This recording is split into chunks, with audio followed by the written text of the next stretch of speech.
Lors de la séance plénière du 14 octobre dernier, l'Assemblée législative de transition a examiné et adopté le projet de loi portant loi de règlement au titre du budget exercice 2024.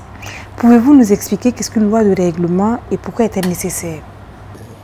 Une loi de règlement est tout simplement un document juridique de suivi et de contrôle de l'action du gouvernement. C'est une loi qui est nécessaire.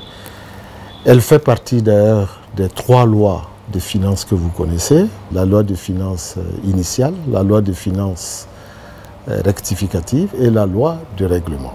Sa valeur pour nous est nécessaire en tant que parlementaire pour suivre et contrôler les différents budgets, leur exécution. Et quel bilan peut-on tirer de l'exécution du budget 2024? Nous avons noté donc des résultats perspectives qui nous montrent que cette loi de règlement, c'est-à-dire que l'exécution s'est faite quand même dans de bonnes conditions.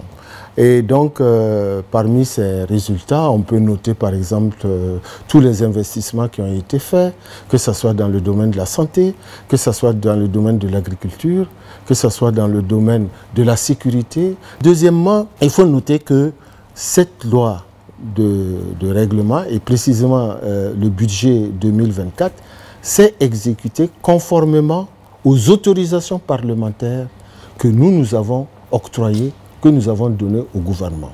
Enfin, troisièmement, nous pouvons noter dans le bilan la déclaration de conformité de la Cour des comptes. Alors, il faut dire que nous avons travaillé parce que la Cour des comptes, c'est notre bras technique au niveau de la CONFIP.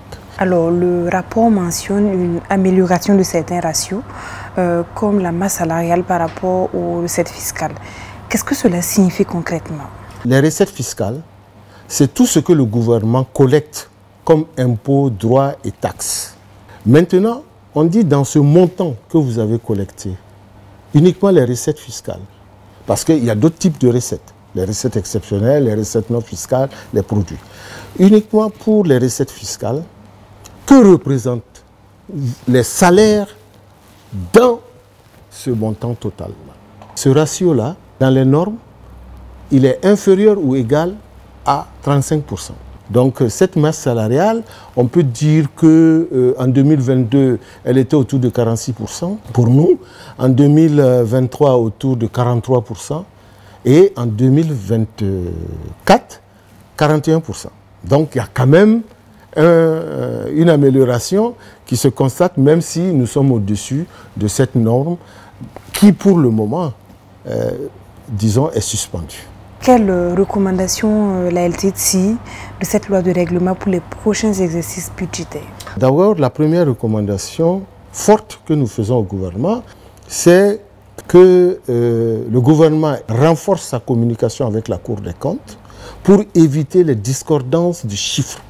Ensuite, nous avons aussi des recommandations concernant aujourd'hui la mesure de la performance.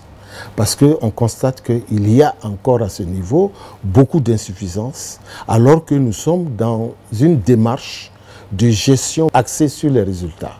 Et enfin, dans ces recommandations, on retrouve aussi quelques recommandations sur la comptabilité patrimoniale, et bien qu'aujourd'hui on ait mis en place quand même la comptabilité matière au niveau du pays.